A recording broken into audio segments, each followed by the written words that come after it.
You are listening to a podcast episode from EnerWE, a Norwegian news magazine for the energy industry. This episode contains content marketing from EIT InnoEnergy, SINTEF and NTNU. So hydrogen will be a indispensable part of the solution to get to 50% reduction by 2030 and to get to climate neutrality by 2050. And as I showed in my presentation, it could actually reduce as much as 20% of the current emissions by replacing natural gas, coal and oil, and also be part of the industrial processes in Europe.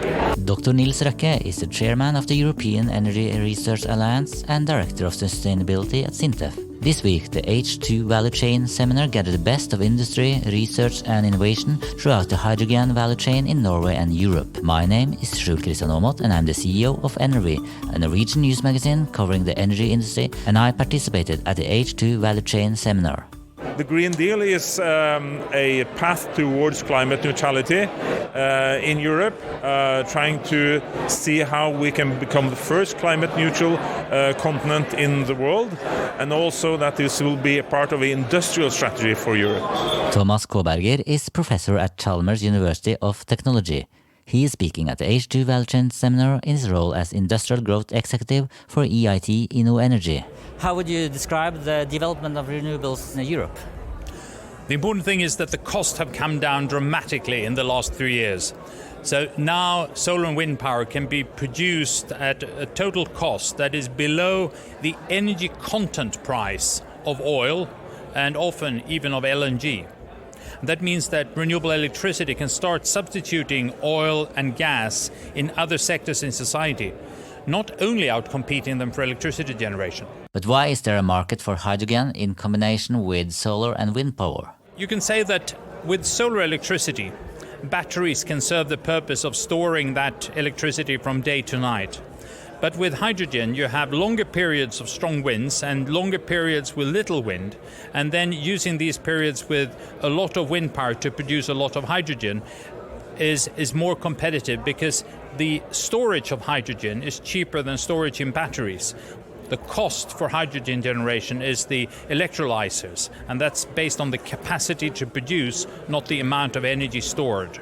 Tomas Kåberger talks about the production of green hydrogen from wind power, but there are also other ways to produce hydrogen. Blue hydrogen produced from fossil fuels also holds a great promise in order to kickstart a hydrogen market. SEG Power is a technology and equipment provider of clean hydrogen solutions based on a technology that has been developed throughout the last 20 years by one of Norway's most recognized research companies or institution called IFE here in Norway. Kathrine Ryengen is the CEO of SEG Power. We are currently in a commercialization phase of the technology where we're going to apply it first and foremost on the west coast of Norway to produce large-scale clean hydrogen from gas.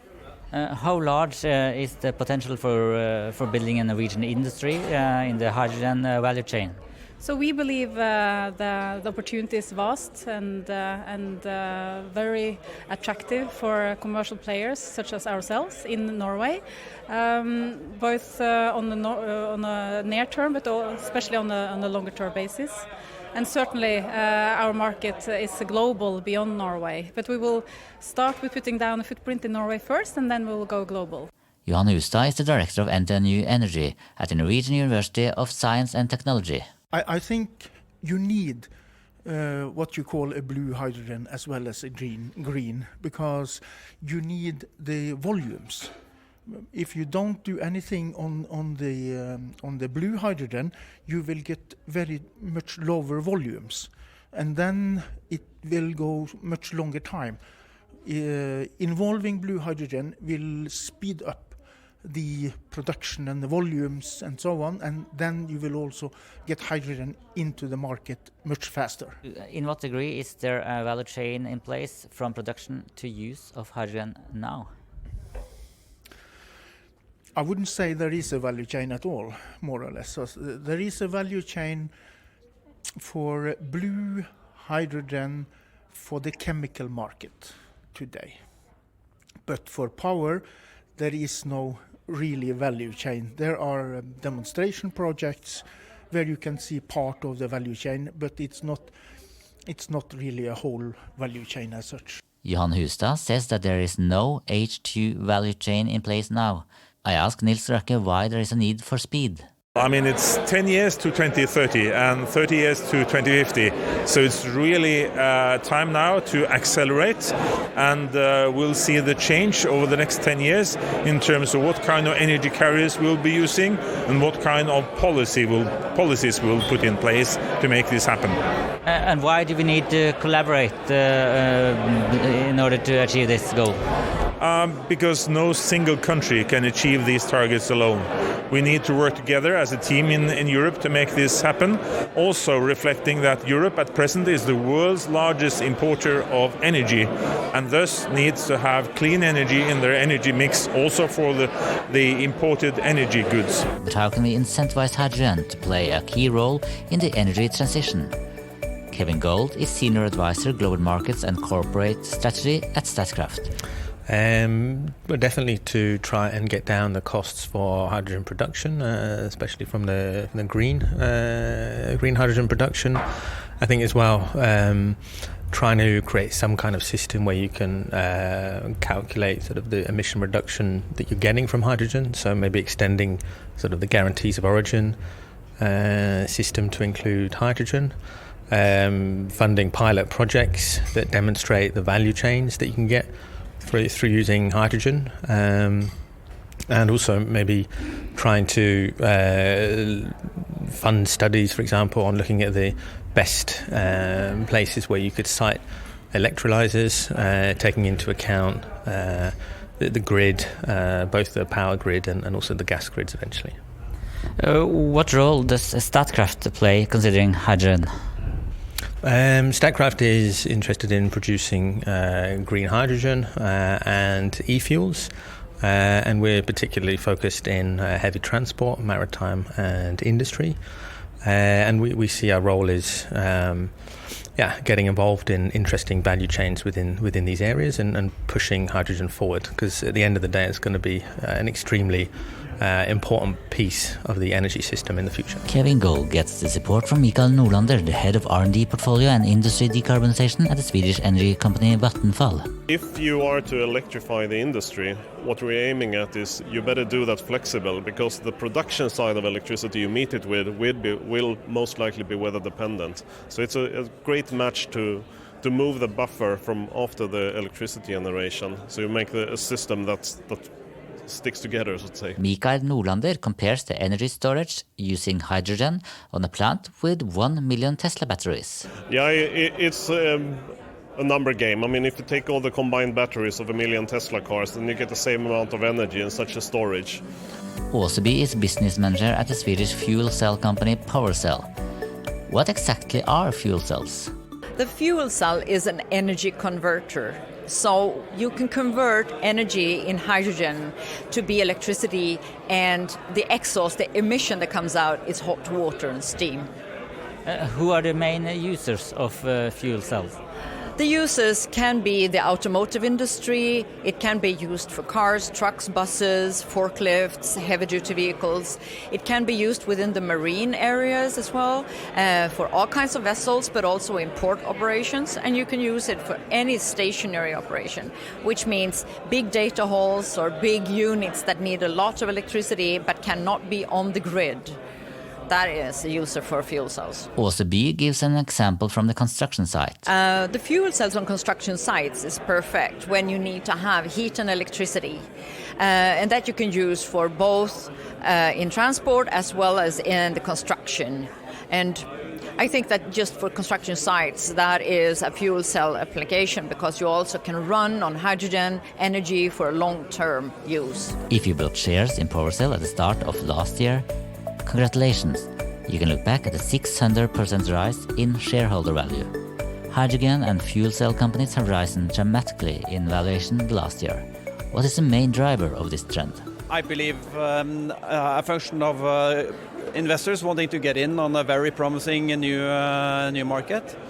The earnings aren't there yet, so these companies are priced at very, very steep multiples. But those who end up investing in the winners in the industry might profit. But beware of the losers. Einar Kilde Evensen is the Senior Vice President and Client Advisor for Renewables and Infrastructure at DNB, Norway's largest financial services group. In which order would you expect the first major commercial breakthrough for hydrogen technology? Would be transportation, industrial applications, or energy sector applications? Well, aside from industrial applications, which we are seeing already, in the refineries and other chemical processes, I believe, based on the fact that hydrogen's main strength is a high energy to weight ratio, that applications within the heavy-duty transport sector would come first. This year, the first H2 trucks from large-scale serial production will roll out in Europe, the US and Asia. When will H2 trucks reach cost parity with diesel? It's an interesting question. I believe that depends on a number of factors. What kind of purchase or rental deals that the suppliers of fuel cell trucks can offer. Like Nikola offering their buyers a fixed price per mile driven with fuel and maintenance included. It remains to be seen what profits can be made with these new business models, and I think it's quite open still. How is the interest from investors when it comes to solar and wind compared to hydrogen? Well, solar and wind are much more established markets right now in the year 2020. So they have reached a level where these companies are making decent profits and in a predictable way. Hydrogen, on the other hand, is more like guesswork. And investors are taking a bet that their company will be making a profit in the not too distant future, but we'll see. Being a large exporter of both oil and gas, Norway plays an important role as a reliable supplier to the world's energy markets. In the future, the demand for oil and gas will decrease. What is the potential for exporting hydrogen from Norway to the European market? I think this is a great opportunity for Norway, and we really need to get our act together in terms of looking upon ourselves to export something, export products which do not cause any emissions when they're used. And that is hydrogen, and it could also be ammonia, as we've seen the last announcement now about how this can be used also for the maritime sector. We ask Nils Røkke how to put all our knowledge into action. We have a great tradition for making hydrogen from renewables in Norway. Also great achievements there from industrial players. And I think the next step now is really to boost our activities in hydrogen to show that we can be a real player in the European transition towards zero emission. We asked Tomas Kåberger if there are any European advantages when it comes to hydrogen in a global context. Especially Northern Europe has the advantage that we do not use much fossil fuels for electricity generation. And with almost 100% renewable electricity generation, producing hydrogen is a good idea, and then using the hydrogen to substitute fossil fuels. If you use fossil fuels to produce electricity, then it's a bad idea to use that electricity to produce fuels again, because you have so large losses in the system. Most of the participants at the H2 Value Chain seminar did share a common concern, but also an ambition to accelerate the transition to a more sustainable world by reducing greenhouse gas emissions. It is also a fact that even the largest companies struggle when faced with the monumental task of transforming the world's use of energy in sectors like energy production, mobility and industry. We believe that part of the answer lies in building stronger value chains to make stronger value propositions. My name is Aamodt and I'm the CEO of EnerWE, a Norwegian news magazine for the energy industry. Let's start building European and Norwegian competitiveness on hydrogen. The time for hydrogen is now.